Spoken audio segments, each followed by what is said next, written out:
Hello everyone, स्वागत है आपका आपके अपने चैनल हंसराज स्टडी मटेरियल में। फ्रेंड्स, आज हम नेक्स्ट लेसन लेकर आए हैं। लेसन 4 है। बुक्स हम कर रहे हैं हमारे अतीत, जो इतिहास की बुक्स है क्लास 6 की, और उसका आज 4 लेसन है। क्या बताती है हमें किताबें और कब्रें। इससे पहले हम 3 लेसन कंप्लीट कर चुके हैं, जिसमें हमने अब तक पढ़ा है आखेटों और शिकारियों के बारे में पढ़ा है, उनका रहन सहन कैसा था, कब कैसे क्या हुआ। और थर्ड लेसन जो था आरंभिक नगरों के बारे में हमने पढ़ा, जहाँ हड़प्पा सभ्यता के बारे में पढ़ा, उसके साक्ष्य कहाँ से मिले हैं, क्या क्या वे फसल उगाते थे।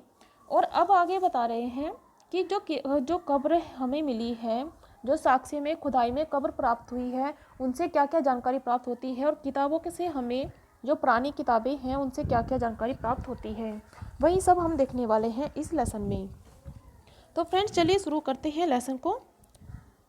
पुस्तकालय में मेरी, ये देखिए, ये एक लड़की है मेरी। जैसे ही घंटी बजी, शिक्षक ने छात्रों को अपने साथ आने को कहा। आज वे पहली बार पुस्तकालय अर्थात लाइब्रेरी जा रहे हैं। मेरी ने देखा पुस्तकालय उसकी कक्षा से काफ़ी बड़ा था। वहाँ किताबों से भरे हुए कई रैक थे।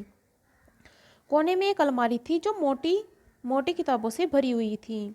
मेरी को एक अलमारी खोलने की कोशिश करते देख शिक्षक ने कहा, उस अलमारी में अलग अलग धर्मों से जुड़ी हुई महत्वपूर्ण किताबें हैं।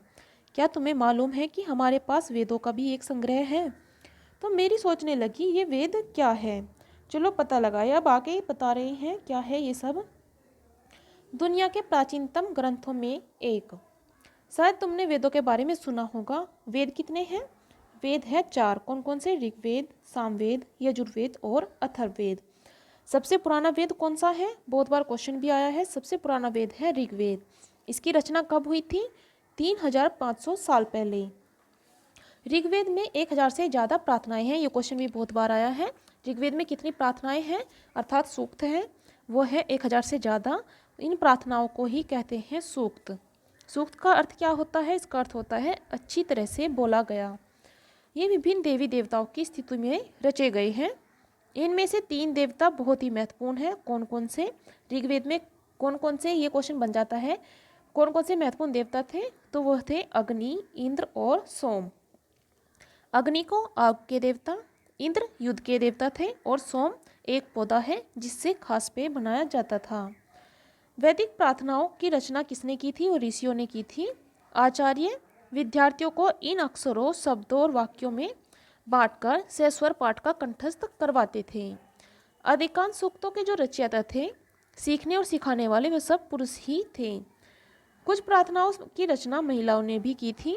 ऋग्वेद की भाषा कैसी है? देखिए कितने इंपॉर्टेंट क्वेश्चन यहाँ से बनते जा रहे हैं। इसलिए अगर आप ये सोच ले कि 2-4 लाइन पढ़ो, छोड़ दो, ऐसे करने से बहुत इंपॉर्टेंट पॉइंट्स आप छोड़ देंगे।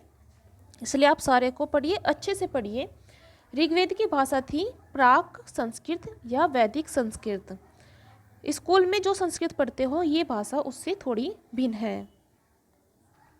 संस्कृत और अन्य भाषाओं के बारे में यहाँ बताया है। संस्कृत भाषा किस परिवार की है? ये है भारोपीय परिवार। भारोपीय भारत यूरोपीय परिवार का हिस्सा है। भारत में कई भाषाएं जैसे कि असमिया, गुजराती, हिंदी, कश्मीरी, सिंधी, एशियाई भाषाएं, जैसे कि ये तो थी भारत की भाषाएं। यहाँ से असमिया, गुजराती, हिंदी, कश्मीरी और सिंधी, और कुछ अन्य भाषाएं जैसे कि फारसी, और यूरोप की भाषाएं जैसे कि अंग्रेजी, फ्रांसीसी, जर्मन, यूनानी, इतालवी, स्पेनिश आदि इसी परिवार से जुड़ी हुई है। तो ये सब भाषाएं किस परिवार की है? ये है भारत यूरोपीय अर्थात भारोपीय परिवार की। उन्हें एक भाषा परिवार इसलिए कहा जाता है क्योंकि आरंभ में इनमें कई शब्द एक जैसे थे, जैसे कि मार्त शब्द जो संस्कृत का है, इसे हिंदी में माँ कहा जाता है, और अंग्रेजी में मदर। ये लगभग एक जैसे लगते हैं शब्द। उपमहाद्वीप में दूसरे भाषा परिवारों की भी भाषाएं बोली जाती हैं, जैसे कि जो पूर्वोत्तर प्रदेश है वहाँ तिब्बत बर्मा परिवार की भाषाएं बोली जाती है। तमिल, तेलुगु, कन्नड़, मलयालम, ये द्रविड़ परिवार की भाषाएं हैं। ये भी बन जाता है क्वेश्चन की द्रविड़ परिवार की भाषाएं कौन सी है? तो तमिल, तेलुगु, कन्नड़ और मलयालम।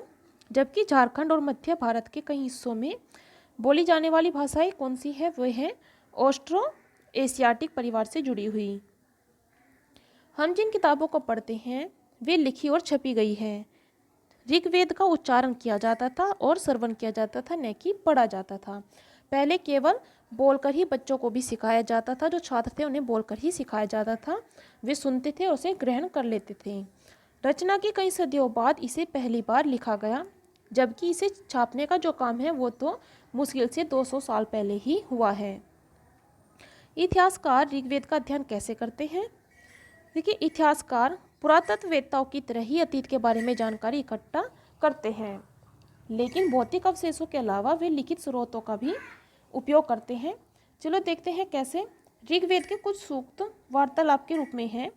इसमें विश्वामित्र नामक एक ऋषि और देवियों के रूप में पूजित दो नदियाँ व्यास और सतलज के बीच एक संवाद यहाँ पर दिया भी गया है। देखिए कैसे। पहले यहाँ देख लेते हैं ये क्या है। ये है पांडुलिपि। ये ऋग्वेद की पांडुलिपि का एक पन्ना है। पांडुलिपि हमने बताया भी था। और भुर्ज वृक्ष की छाल पर इसे लिखा गया है। कहाँ से प्राप्त है? ये प्राप्त हुई थी कश्मीर से। लगभग 150 वर्ष पहले ऋग्वेद को सबसे पहली बार छापने के लिए इसका उपयोग किया गया था। इस पांडुलिपि को देखकर अंग्रेजी अनुवाद भी तैयार हुआ है और यह पांडुलिपि पुणे महाराष्ट्र के एक पुस्तकालय में रखी गई है। अब विश्वामित्र और दो नदियाँ जो उनके बारे में उनका जो भी संवाद है उसे एक बार पढ़ लेते हैं। क्या है? विश्वामित्र कह रहे हैं, हे नदियों, अपने बछड़ों को चाटती हुई दमकती गांव की तरह दो फुर्तीले घोड़ों की चाल से पहाड़ों के नीचे आओ। इंद्र द्वारा दी हुई शक्ति से स्फूर्त तुम रथों की गति से सागर की ओर बह रही हो। तुम जल से परिपूर्ण हो और एक दूसरे से मिल जाना चाहती हो। अब नदियाँ कह रही हैं, जल में परिपूर्ण हम देवताओं के बनाए रास्ते पर चलती हैं। एक बार निकलने पर हमें रोका नहीं जा सकता। हे ऋषि, तुम हमसे प्रार्थना क्यों कर रहे हो? अब विश्वामित्र कहते हैं, हे बहनों, मुझ गायक की प्रार्थना सुनो। मैं रथ और गाड़ियों सहित बहुत दूर से आया हूँ। कृपा करके अपने जल को हमारे रथ और गाड़ियों की धुरियों के ऊपर न उठाओ, ताकि हम आसानी से उस पार जा सकें। नदियाँ कहती हैं, हम तुम्हारी प्रार्थना सुनेंगे, जिससे तुम सुरक्षित उस पार जा सको। यहाँ इतिहासकार बता रहे हैं, ये प्रार्थना उस क्षेत्र में रची गई होगी जहाँ ये नदियाँ बहती हैं। वे यह भी कहते हैं, जिस समाज में ऋषि रहते थे वहाँ घोड़े और गांव को बहुत महत्व दिया जाता था, इसीलिए इन दोनों नदियों की तुलना किससे की गई है? घोड़े और गांव से। इसके बाद आगे यहाँ से देखिए कितना इंपॉर्टेंट क्वेश्चन निकल कर आता है। ऋग्वेद की प्रार्थनाओं में अन्य दूसरी नदियों, खासकर सरस्वती, सिंधु और उसकी सहायक नदियों का भी जिक्र है। गंगा और यमुना का उल्लेख सिर्फ एक बार हुआ है। ये क्वेश्चन बहुत बार आया है। ऋग्वेद में गंगा और यमुना नदी का प्रयोग कितनी बार हुआ है? केवल एक बार। आगे मवेशी, घोड़े और रथों के बारे में देखते हैं क्या बताया है। ऋग्वेद में मवेशियों, बच्चों, खासकर पुत्रों और घोड़ों की प्राप्ति के लिए अनेक प्रार्थनाएं हैं। घोड़ों को लड़ाई में रथ खींचने के काम में लाया जाता था। लड़ाई में मवेशी भी जीत कर लाए जाते थे। लड़ाइयाँ वैसे जमीन के लिए भी लड़ी जाती थी, जहाँ अच्छे चरागाह हो या जहाँ पर जो जैसी जल्दी तैयार हो जाने वाली फसलों को उपजाया जा सकता हो। कुछ लड़ाइयाँ पानी के स्रोतों और लोगों को बंदी बनाने के लिए भी लड़ी जाती थी। युद्ध में जीते गए धन का कुछ भाग सरदार रख लेते थे और कुछ हिस्सा पुरोहित को दिया जाता था, और जो शेष बचता था उसे आम लोगों में बांट दिया जाता था। कुछ धन यज्ञ करने के लिए भी, जो यज्ञ होते थे उनके लिए भी प्रयुक्त होता था। यज्ञ की आग में आहुति दी जाती थी और आहुति देवी देवताओं को दी जाती थी। घी, अनाज और कभी कभी जानवरों की भी आहुति दी जाती थी। अधिकांश पुरुष इन युद्धों में भाग लेते थे। कोई स्थायी सेना नहीं होती थी, लेकिन लोग सभाओं में मिलते जुलते थे और युद्ध व शांति के विषय में सलाह मशवरा करते थे। वहाँ ये ऐसे लोगों को अपना सरदार चुनते थे जो बहादुर हो और कुशल योद्धा हो। लोगों की विशेषता बताने वाले शब्द देखिए। लोगों का वर्गीकरण काम, भाषा, परिवार, समुदाय, निवास स्थान या सांस्कृतिक परंपरा के आधार पर किया जाता रहा है। ऋग्वेद में लोगों की विशेषता बताने वाले कुछ शब्द हैं, जैसे कि ऐसे दो समूह हैं जिनका वर्गीकरण हम काम के आधार पर किया गया है। पुरोहित, जिन्हें कभी कभी ब्राह्मण कहा जाता था, ये तरह तरह के यज्ञ और अनुष्ठान करते थे। और जो दूसरे व्यक्ति थे वो कौन थे? वो थे राजा। ये राजा वैसे नहीं है जिनके बारे में बाद में पढ़ेंगे। ये न तो बड़ी राजधानी और महलों में रहते थे और न ही इनके पास बड़ी सेना थी, ना ही ये कर वसूलते थे। प्राय राजा की मृत्यु के बाद उसका बेटा अपने आप ही शासक नहीं बनता था। ये देखिए, ध्यान दीजिए, नहीं बनता था। इसके बाद आगे दिया है, जनता या पूरे समुदाय के लिए दो शब्दों का इस्तेमाल होता था। एक था जन, जिसका प्रयोग हिंदी व अन्य भाषाओं में आज भी होता है, और दूसरा होता था विष, जिसे वैश्य शब्द निकला है। ऋग्वेद में विष और जनों के नाम मिलते हैं, इसलिए हमें पुरुजन या विष, भरतजन या विष, यदुजन या विष जैसे कई उल्लेख मिलते हैं। पुरुजन, भरतजन, यदुजन आदि। जिन लोगों ने इनमें से, तुम्हें इनमें से कौन सा नाम जाना पहचाना लग रहा है? देखिए, जब महाभारत की बात होती है तब वहाँ पुरु, यदुवंशी, भरतवंशी के बारे में सुना है। जिन लोगों ने इन प्रार्थनाओं की रचना की, वे कभी कभी खुद को आर्य कहते थे और अपने विरोधियों को क्या कहते थे? दास या दस्यु। दस्यु वे लोग थे जो यज्ञ नहीं करते थे और शायद दूसरी भाषा भी बोलते थे। बाद के समय में दास शब्द का अर्थ हो गया था गुलाम। दास वे स्त्री और पुरुष होते थे जिन्हें युद्ध में बंदी बनाया जाता था। उन्हें उनके मालिक की जायदाद माना जाता था। जो भी काम मालिक कहते थे उन्हें वो सब करना होता था। जिस युग में उपमहाद्वीप के उत्तर पश्चिम में ऋग्वेद की रचना हो रही थी, उसी समय दूसरी जगहों पर एक अलग तरह का विकास हो रहा था। अब वो दूसरी तरह का विकास क्या हो रहा था उसके बारे में देखते हैं। लेकिन यहाँ से एक क्वेश्चन और निकलता है कि जो ऋग्वेद की रचना थी वो कहाँ पर हो रही थी? उपमहाद्वीप के उत्तर पश्चिम भाग में। आगे देखते हैं, खामोश प्रहरी कहानी महापाषाणों की, इसके बारे में देखते हैं। देखिए, महापाषाण का अर्थ पहले देख लेते हैं। महा अर्थ ये दो शब्दों से बना है, महा और पाषाण। महा अर्थात बड़ा और पाषाण पत्थर। ये शिलाखंड महापाषाण नाम से जाने जाते हैं। पत्थर दफन करने की जगह पर लोगों द्वारा बड़े करीने से लगाए गए थे। महापाषाण कब्रें बनाने की प्रथा लगभग 3000 साल पहले शुरू हुई है। ये प्रथा कहाँ पर थी? दक्कन, दक्षिण भारत, उत्तर पूर्वी भारत और कश्मीर में प्रचलित थी।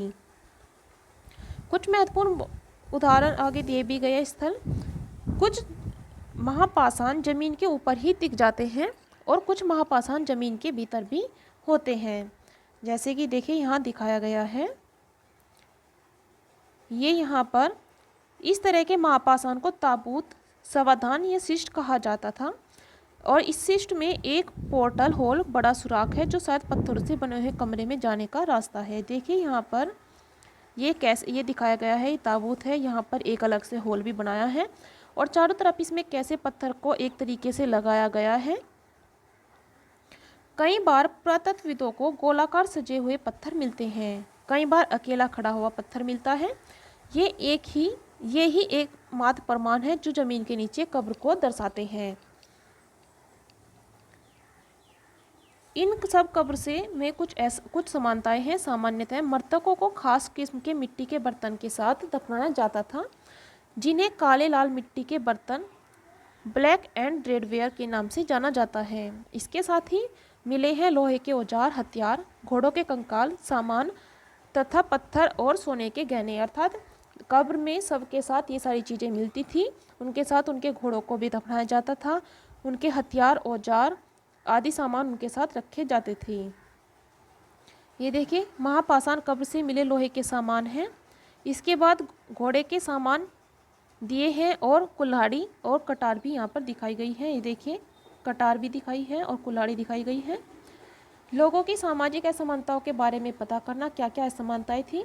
पुरातत्वविद ये मानते हैं कि कंकाल के साथ पाई गई चीज़ें मरे हुए व्यक्ति की रही होंगी। कभी कभी एक कब्र की तुलना में दूसरी कब्र में ज़्यादा चीज़ें मिलती हैं। अब ब्रह्मगिरी की बात हो रही है। ब्रह्मगिरी जो जगह है, यहाँ एक व्यक्ति की कब्र में 33 सोने के मनके और संग पाए गए हैं। देखिए, क्वेश्चन बन जाता है कि ब्रह्मगिरी से कब्र के साथ कितने सोने के मनके मिले हैं? 33 मिले हैं। दूसरे कंकालों के पास सिर्फ कुछ मिट्टी के बर्तन ही पाए गए। अब इससे क्या पता चलता है? जिसके पास इतने सोने के मनके मिले हैं अर्थात वो वहाँ शासक वर्ग से रहा होगा। यह दफनाए गए लोगों की सामाजिक स्थिति में भिन्नता को दर्शाता है। कुछ लोग अमीर थे तो कुछ लोग गरीब, कुछ लोग सरदार थे तो कुछ उनके अनुयायी। क्या कुछ कब्र खास परिवारों के लिए थी? कभी कभी महापाषाणों में एक से अधिक कंकाल मिले हैं। वे दर्शाते हैं कि शायद एक ही परिवार के लोगों को एक ही स्थान पर अलग अलग समय पर दफनाया गया था। बाद में मरने वालों को पोर्टल होल के रास्ते कब्र में लाकर दफनाया जाता था। ऐसे स्थान पर गोलाकार लगाए गए पत्थर या चट्टान चिन्हों का काम करते थे, जहां लोग आवश्यकता अनुसार शवों को दफनाने दोबारा आ सकते थे। अब इनाम गांव के बारे में बात हो रही है। इससे संबंधित क्वेश्चन बहुत बार आया भी है। इनाम गांव के एक विशिष्ट व्यक्ति की कब्र। इनाम गांव को खोजो। ये भीमा की सहायक नदी घोड़ के किनारे एक जगह है और इस जगह पर 3600 से 2700 साल पहले लोग रहते थे। यहाँ वयस्क लोगों को प्राय गड्ढे में सीधा लिटाकर दफनाया जाता था। उनका सिर उत्तर की ओर होता था। कई बार उन्हें घर के अंदर भी दफनाया गया है। ऐसे बर्तन जिनमें शायद खाना पानी हो दफनाए गए सबके पास रख दिए जाते थे।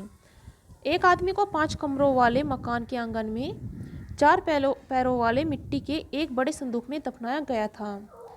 बस्ती के बीच में बसा यह घर गांव के सबसे बड़े घरों में से एक था। इस घर में अनाज का गोदाम भी था और सबके पैर मुड़े हुए थे। क्या बताते हैं हमें कंकाल के अध्ययन? अब कंकाल के अध्ययनों से क्या पता चलता है? छोटे आकार के आधार पर एक बच्चे के कंकाल को आसानी से पहचाना जा सकता है, लेकिन एक बड़े बच्चे और बच्ची के कंकाल के बीच कोई फर्क नहीं होता। इससे पता नहीं चलता कि वो कंकाल लड़की का है या फिर लड़के का है। क्या हम बता सकते हैं कि कंकाल किसी पुरुष का है या स्त्री का? देखिए, कभी कभी लोग कंकाल के साथ मिले सामान के आधार पर अंदाजा लगाते हैं कि ये किसका शव रहा होगा। जैसे कि यदि कंकाल के साथ गहने मिलते हैं तो कई बार उसे महिला का कंकाल मान लिया जाता है, लेकिन इसके साथ भी कुछ समस्याएं हैं, क्योंकि पहले पुरुष भी आभूषण पहनते थे। कंकाल का लिंग पहचानने का एक बेहतर तरीका उसकी हड्डियों की जांच है। चूँकि महिलाएं बच्चों को जन्म देती है, इसलिए उनका कटी प्रदेश या कुला पुरुषों से ज़्यादा बड़ा होता है।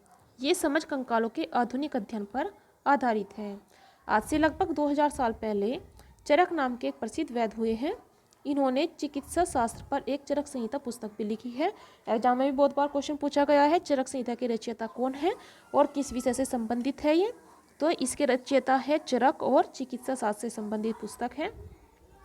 तो जो चरक वैद्य थे, इन्होंने कहा है मनुष्य के शरीर में 360 हड्डियां होती हैं। ये आधुनिक रचना विज्ञान 206 हड्डियों से काफ़ी जाता है, लेकिन ये ज़्यादा कैसे हुई? देखिए, चरक ने अपनी गिनती में जो दांत होते हैं, हड्डियों के जोड़ और कार्टिलेज को भी जोड़कर ये संख्या बताई थी। इनाम गांव के लोगों के काम धंधे। जो इनाम गांव के बारे में बात हो रही थी, जहां पर कब्र की बात थी, इनाम गांव में पुरातत्वविदों को गेहूं, जौ, चावल, बाजरा, मटर और तिल के बीज भी मिले हैं। कई जानवरों की हड्डियां भी मिली हैं। हड्डियों पर काटने के निशान से अंदाजा होता है लोग इन्हें खाते होंगे। गाय, भैंस, बकरी, भेड़, कुत्ता, घोड़ा, सुअर, सांबर, चितकबरा, हिरन, कृष्णमृग, खरा, नेवला, चिड़िया, घड़ियाल, कछुआ, केकड़ा और मछली की हड्डियां भी पाई गई हैं। ऐसे साक्ष्य मिले हैं कि बेर, आंवला, जामुन, खजूर और कई तरह की रसभरियां एकत्रित की जाती थी। अब अन्यत्र में देख लेते हैं क्या है। अब आज बताया है यहाँ चीन के बारे में। लगभग 3500 साल पहले हम यहाँ की लेखन कला के सबसे पुराने उदाहरण पाते हैं। तो चीन में लेखन कला के जो सबसे पुराने उदाहरण मिलते हैं, यहाँ जानवरों की हड्डियों पर लिखा गया था। इन्हें भविष्य करने वाली हड्डियाँ भी कहा जाता है, क्योंकि ये भविष्य बताती है। राजा लोग लिपिकारों से इन हड्डियों पर सवाल लिखवाते थे। क्या वे युद्ध जीतेंगे? क्या फसलें अच्छी होंगी? क्या उन्हें पुत्र होंगे? इस तरह के सवाल लिखवाए जाते थे। फिर इन हड्डियों को आग में डाल दिया जाता था, जहाँ इनमें गर्मी से चटक दरारें पड़ती थी। भविष्यवक्ता इन दरारों को बड़े ध्यान से देखकर भविष्यवाणी करने की कोशिश करते थे। जैसा शायद तुम भी सोच रहे होंगे, ये भविष्यवक्ता कभी कभी गलती भी करते थे। ये राजा शहरों में महल बनाकर रहते थे। बेशुमार दौलत इन्होंने इकट्ठी कर ली थी, जिससे बड़े बड़े नक्काशी किए हुए कांसे के बर्तन शामिल थे, लेकिन वे लोहे का इस्तेमाल करना नहीं जानते थे। ये देखिए, यहाँ पर वही हड्डी का टुकड़ा दिखाया गया है और ये इसमें यहाँ दरारें पड़ी हुई हैं। इसके बाद कुछ इम्पोर्टेंट यहाँ ये देख लेते हैं तिथियाँ। वेदों की रचना का प्रारंभ लगभग 3500 साल पहले। महापाषाणों के निर्माण की शुरुआत 3000 साल पहले। इनाम गांव में कृषकों का निवास 3600 से 2700 साल पहले। और चरक संहिता, जो चरक के बारे में वैद्य उनके बारे में बात हुई है, वो हुए हैं 2000 साल पहले। तो ये था हमारा आज का लेसन जो हमने यहाँ देखा। कैसा लगा आपको हमें कमेंट करके ज़रूर बताइएगा। और अगर आपको पसंद आता है तो प्लीज़ लाइक और शेयर करना ना भूलिएगा। इसके आगे के लेसन हम करने वाले हैं इसके नेक्स्ट पार्ट में। तो फ्रेंड्स चलिए हम मिलते हैं, नेक्स्ट पार्ट में मिलते हैं।